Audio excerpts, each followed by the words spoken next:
Red Edition, welcome. Happy day of the election in America. This is the very first time in history that a billionaire will move into a public housing unit vacated by a black family.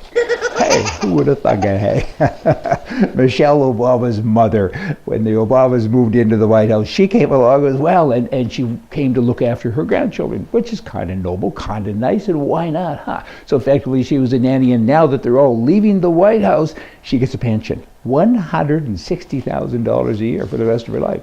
And she also got paid when she was doing it. Who would have thought that the mainstream media? We had a service at the grave site just the other day, the 1900s to 2016, because they're dead. They are dead. They've tried for so many years to make other people live their style.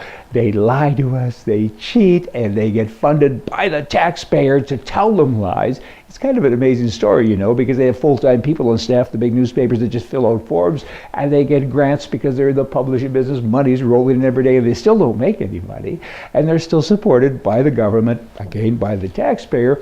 And they don't tell the truth. They're supposed to report news. Instead, they report opinions. That's my business, is reporting opinions. You're supposed to have a takeaway from what I say, and if it's that much and it helps, I win. In terms of them, they tell you about polls. They tell you how you're supposed to vote. Polls are for strippers. You know, I mean, I laughed at election night. They're already saying Hillary's winning, and I guess the concept is that I'm in California, and I think she's already won, so why would I go vote for Trump? And it backfired on them, and thank goodness everybody said polls don't work anymore. How can that be? I know, it's because we're sick and tired of all this nonsense, having somebody else tell us what to do. Could be called free enterprise, could be called capitalism, don't you know? And election night, I was in Las Vegas in a casino, and I asked the waitress, I was watching the election, I said, could you turn it up, please? And she did, and when doing that, I said, have you voted? Yes. Who did you vote for? I'd rather not say. And I said, well, I'm a Trump man. Ah, me too. A woman sitting beside me, whew, me too. I said, we're all scared, huh? Oh, I had a sign up that said vote for Trump, and the neighbors egged it. They're nasty, these left-wing whacks. They're nasty, they're cruel, they call us names. And it's not pleasant. So it's best just to vote and be quiet. And another woman sitting on the other side of me, she said, actually, I was interviewed for the poll, and I told them that I was voting for Hillary, and I can't stand her.